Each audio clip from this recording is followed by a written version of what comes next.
We are back on Morning Line. Our guest this morning on Wednesday is Davidson County Sheriff Daron Hall, taking your calls and comments on Facebook as well, newschannel5.com, as we're talking about the Robb Elementary School mass shooting yesterday in Texas. Just awful. And Sheriff, we have some callers that waited through the break. We'll get some thoughts from James. James, good morning. Hi, James.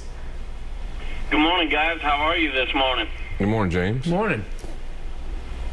I hate this, man. I think what we ought to do is use we're rebuilding America. Why not start with our children? My God, they're our future. Yeah, what do you mean by that?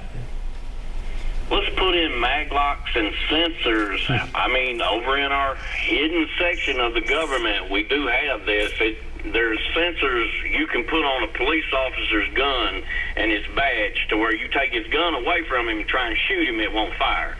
You can do the same thing at a school. As soon as it detects a rifle or an unissued weapon in the system, it'll lock the school down with mag locks, and we're going to have to spend a lot more on schools, but you're going to have to get tougher. If they're fleeing into a school zone, our officers are going to have to get to where, look, we're going to shoot your tires out, we're going to blow your engine, and if that don't stop you, we're going to put a bullet in you. That's the end of it. Our kids come first. No one's disputing that. And the cost of what you suggest, that would be another layer. But I think the sheriff and I both were discussing keeping and stopping. It's more the response time, and that's important. But that's not going to keep someone out of the schools. It's just not, unless you turn it into a jail where, no one in, no one out. It's just not. And that would be a huge expense. I guess I'm more interested in finding ways to try to identify these individuals that are dangerous, keeping the guns out of their hands, limit their access to some of these high-powered weapons. And then, as you said, once it happens, and it's going to happen, and it's going to happen again, the quickest response possible. So maybe next time, instead of 19 dead, you have 2 dead, which is horrible to say. Even 1 dead is far too many, of course. But what you said earlier is basically we're just going to have to accept the fact that there are going to be fatalities.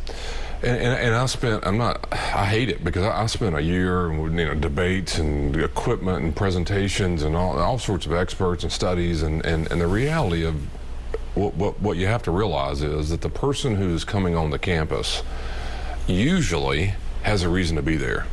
It's a deranged couple who is fighting over custody, or it's who is a parent of some part. So it's not as easy to say. It's not usually someone walking up totally out of the character. This guy, I know, was a little bit different yesterday, but most of the time, go back to Columbine, it's a very difficult thing to prevent them from getting on. Now, I won't be alive to see this, but I do believe one day there will be gunpowder detection equipment. Because, and if you had some sort of a sensor that when your vehicle pulled up, there's gunpowder in the vehicle of any sort, then maybe there's a way to prevent that vehicle from ever coming on, or the backpack or whatever.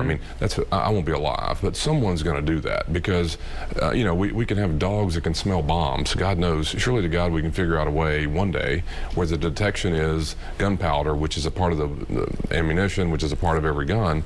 Therefore, then we would at least know when you're pulling on campus, signals go off, and then we could attack you before you ever get beyond but that's way down the road. Between now and then, and this is a long battle for me to get there, it is really about minimizing loss. It doesn't mean you wave the flag and say, come on in, to everybody. You do what you're doing now. You try your best to prevent it and bring it in one central point. You have, approval processes but again, keep in mind, at 3 o'clock in the afternoon in the middle of a school year, there is something going on in the afternoon between a soccer game or a school play or band practice and the trafficking of coming on and off campuses. You're either going to have to say, we don't do that anymore, and how do you do that without participation in sports and activities where no one else can come on your campus, or you're kind of fooling yourself that central point that you go in and check in at 9 in the morning is helping at 3 in the afternoon. Because we don't check in. We go to ball games at 3 o'clock, or we go to school plays or graduations or whatever. And so that whole, look, just right here, just a few weeks before. MTSU campus. We had a shooting. Are you going to check everybody going to graduation? Yeah, see, exactly. It's just, there's got to be a larger scheme besides just thinking about securing and keeping the killers out. finding a way to even keep the guns out of the killer's hands, or identifying these individuals if they have mental issues, to make sure that you can't lock someone up for a crime you think they're going to commit, but you certainly can prohibit them from getting access to certain things that might help them commit that crime. Let's go to Regina. Regina, good morning. Hi, Regina. Hi, good morning. This is a terrible situation, and thanks for taking my call. First, I want to start off by saying that a leak in a dam becomes a deluge eventually. And as a former teacher back in the 90s to the early 2000s, we would talk about how children are changing and how parental responsibility had become more lax. And I think what we're seeing today with these teenage shooters, and younger sometimes, younger than 18, that truth has come to bear on these recent situations. This is a sociological problem, more so than a gun control problem. And I think that parents need to be responsible for their children way before they become 18. And there's many examples of this. Here's a good example. You all remember this. The Connecticut school shooting with Adam Lanza now. He had mental problems which were diagnosed when he was in elementary, but his mother did nothing about him. She was a divorcee, and I guess she was more interested in herself than her child. And so eventually, when her child could no longer function in school, she just let him stay home and play video games, and we know what happened there. So in another example I must make, just to illustrate the lack of parental responsibility and just responsibility in general when it comes to American adults. This recent situation with the formula situation. Now let me explain. You might say, well, how's that related? Well, when we had this pandemic start 2 years ago, we saw that there was a shortage of goods. So many people stocked up because that taught them that this could happen again. Right. Well, the same thing should have happened with these young parents, to stock up, because they want to make sure that their babies are fed. But nobody does anything. But what people do is complain about the administration or governors or whatever when something does happen, because they're so irresponsible. It's like they've not been parented well.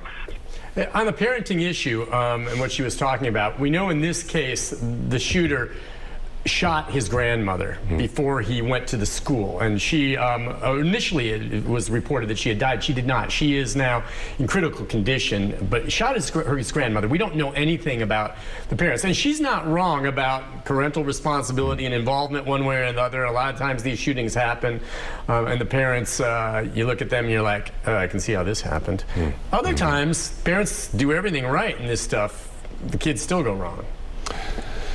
Yeah, gosh, I agree with a lot of that. One thing I don't like, and I don't think Regina said this, but was it a week ago? That there was multiple people killed in a grocery store in Buffalo, and if it fits your narrative and people ran to scream race, there's clearly a race issue with this young man.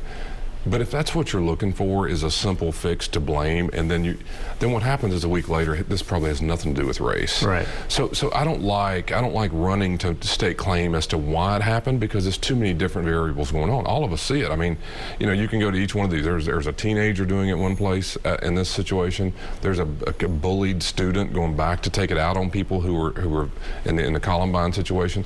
You've got Buffalo who seems race related. You have Travis Ranking, who's a schizophrenic who happened to be violent, and really to this day, some may say there was a race component there, but Travis Ranking at the Waffle House shooting here in Middle Tennessee, I mean, they're all different reasons. Right. I think if you could get a pill and make everyone take it, and the word race is no longer an issue in any decision we ever make in the rest of our life, we still have a lot of problems with guns and people being killed.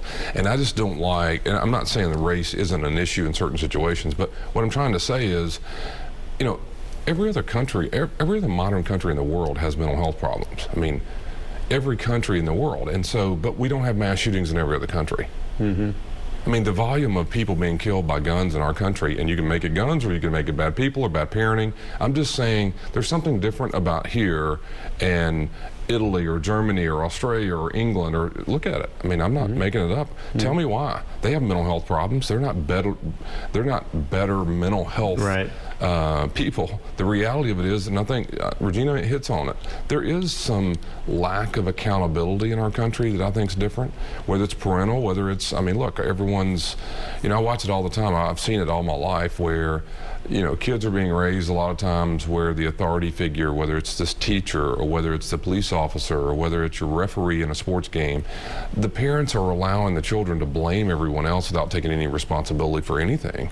I don't know if other countries are doing that, but it wasn't that way when I was raised here. It doesn't mean that we had a perfect world, but there wasn't the lack of accountability of parenting and lack of accountability on the child. And I watch it every day. I mean, I used to referee sports. I had my own playing. And when you watch parents blaming referees for losing to little kids, they grow up believing it's not my fault we lost. My D on my report card wasn't my fault. It's the teacher's fault. And when you just keep going, I believe our fabric of our country, and Regina hits on it, is a lack of accountability to parents, but also parents teaching accountability to their children.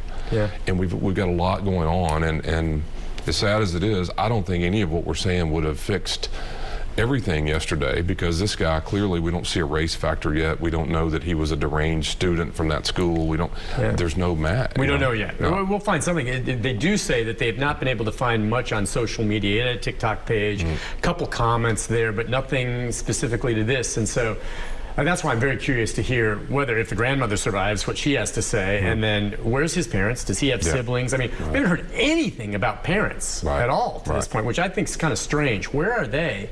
And what's their backstory? And that's part of what we want to hear. Let's go next to Holly. Holly, let's see. Oh, I'm sorry. This is Melanie. Are you there, Melanie? Yes. Go ahead, Melanie. We'll take Holly next. Go ahead, Melanie. Oh, okay. Yes, Nick. I just want to make a comment about parents. I have 4 grown children, and my youngest son is in his mid-40s. And over the last 2 or 3 years, he has been diagnosed with paranoia. And he thinks people are following him. Even if he goes to a supermarket, he thinks the cashier is checking him out for some reason. So he's been in a mental institution 3 different times. He also has an alcohol problem. Sweet guy. This has just occurred. Like I said, I have 4 children. Only one of them is having this mental issue. My point being is, when they put him into a mental institution, he's tried to kill himself twice. They keep him for about 3 days. I think twice he was in an emergency room for 3 days, and then they moved him to the mental hospital, kept him for about 5 days, put him on some kind of medicine, let him out. And that's been the recurrence. One time I actually went down to run General Hospital, where they have the mental health, sat with him for 12 hours trying to get him registered. It was going to be 6 weeks before they could help him. By the time 6 weeks came along, he was no longer interested in getting help. So my point being is to try to figure out everybody's mental issues and to correct them, I think, is going to be an impossibility. What I would suggest, or I would think would need to be done, is just like we have to go through a metal detector when we go to the airport. If the schools had some kind of a metal detector outside of the school, and if there was a certain amount of metal that would set it off, then the school doors would possibly lock automatically and an alarm would be set off.